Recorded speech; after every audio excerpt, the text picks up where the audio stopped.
Today we're going to emboss on aluminum. Generally, any pliable metal will work. We're going to try to use something we have around the house. Precious metals were the first to be embossed for things. Today we're sticking with straight aluminum.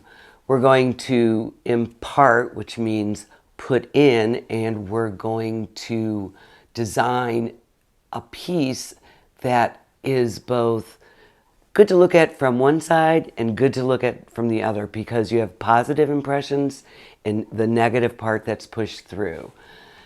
The surfaces that you work on will make a difference, but we're going to learn all about that right now.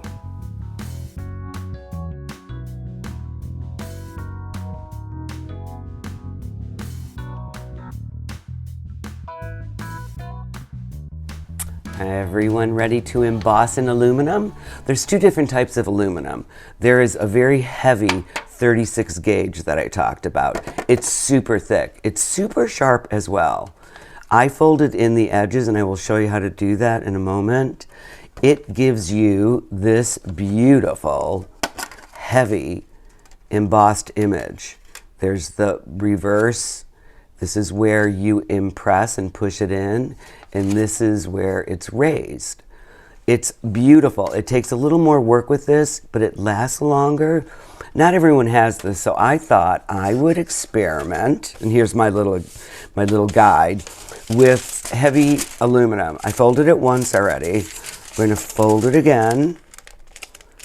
And again, watch your fingers when you're doing this. Aluminum can cut you as well, which is why I'm going to show you how to, forgot to tell you, you need to keep the shiny side out when you do this, because it gives you, I'm going to take my cloth and I'm going to fold this in and press it. Then I'm going to use my cloth to push it. I'm not using my fingers because I know I will cut them. Let's do the other side. And I'm going to make it a little thin so that I have enough room for my owl. Again, the cloth saves your fingers. One more up here. Alrighty. Fold it in. Push. And you can score it if you like as well to seal it. And one more. Let's see, I'll make this a little bit bigger because it's not the right shape. Score it. It's okay if it wrinkles, it is aluminum. Now, when I did the aluminum owl, it came out really well.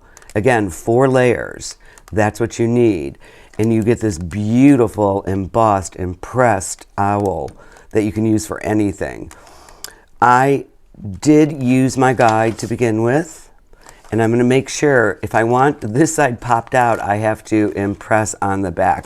This one I did the opposite way, so the popped out side is where I did the folding, but I just consider it a frame. It worked out fine.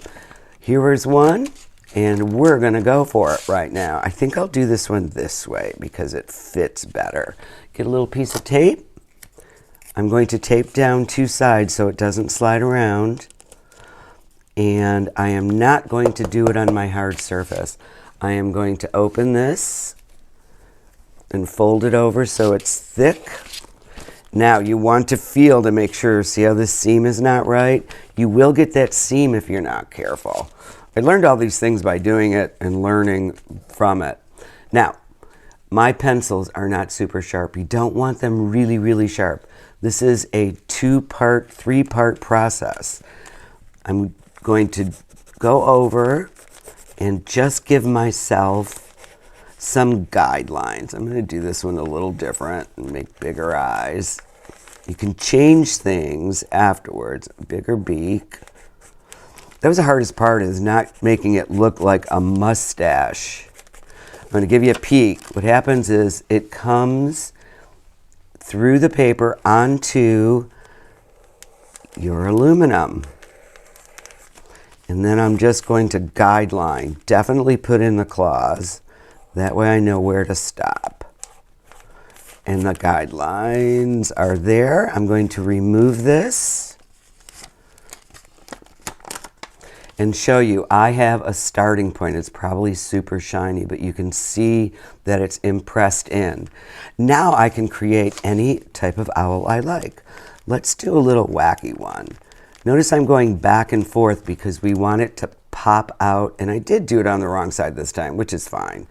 This one's just going to be impressed, but you see how it pops out the other side? It doesn't take, let's give this one a serious look. Back and forth and back and forth. This is fun because it just sort of sets in there. One of these days I'll do them with a mohawk or something silly. The eyes are extremely important. Owl eyes are very large. I'm going to go in here.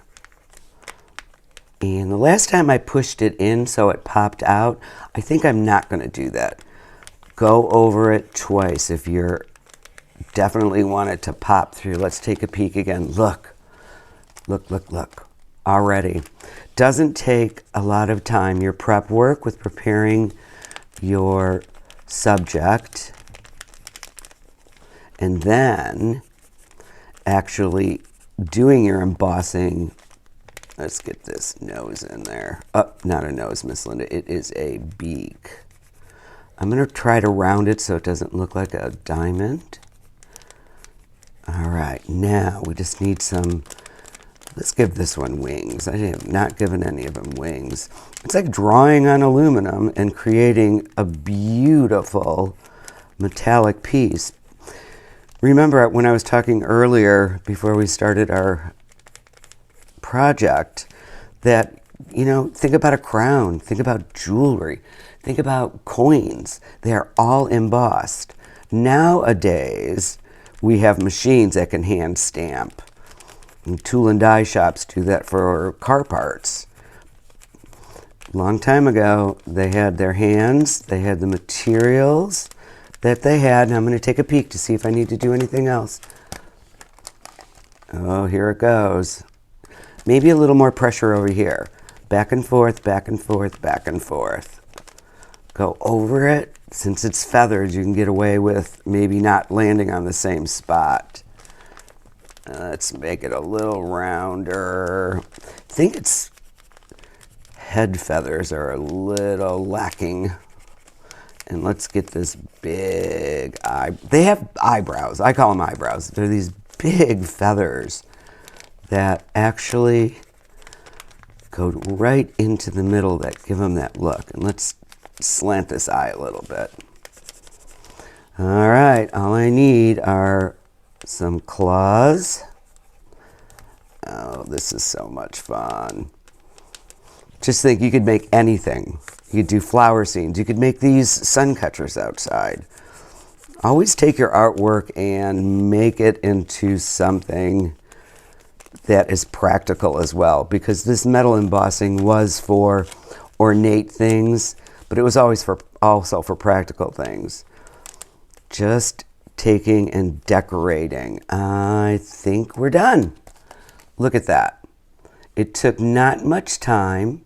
I can always go back and put more in if I like. You're going to be doing this over and over again. And there's another method. We have the heavy gauge aluminum. We have the aluminum foil that's folded 4 times. And then I thought, what about a pie plate? So I cut the bottom of a pie plate out, and be careful again. This is very sharp. I folded it in even before I demonstrated. I didn't want to cut my fingers. This is called crimping when it's like this. This is generally done by machine, but it can be hand stamped. Move these out of the way. If you have a compass to go around, you can do perfect circles. Let me demonstrate. Miss Linda's doing it on cloth, which is probably not the best idea. Move my hand.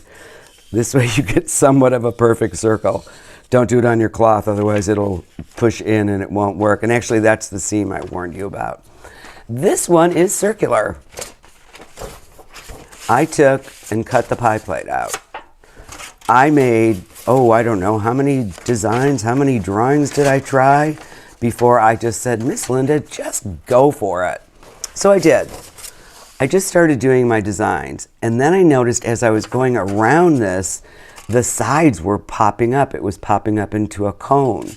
So I decided to do some punching, and that's what I'd like to show you. Oh, here we go. Little punching tool has just, oh, here it is. It's right in front of me. This right here is perfect. It's actually a handle to a stove or something, but it's good to use to push. When you're doing it on this, it's not going to work as well as if you have a hard surface. So I'm going to rock back and forth and make that impression over and over again to make a pattern. When I did this, I didn't mind the curved shape. In fact, I took my pencil and went around here in order to make the sides. This is a little harder. Using aluminum pie pans is much more difficult. It's not as soft as the 36 gauge as far as the quality of the tin, but it does make it work really well. And again, be careful of these edges. They are very tight. And where's that one? I pushed one with my tool. Let's just do it. If you push really hard, guess what? That's an actual punch to where this can be punched out. See? Now that I would use for hanging. That would be beautiful outside to catch the sun. So get some aluminum. Get your dull pencils out. Remember, if you want it impressed, use something soft. If you want to punch or hand stamp, you want to do it on a hard surface. It is so much fun. Do it in your spare time. Share it again with someone and enjoy.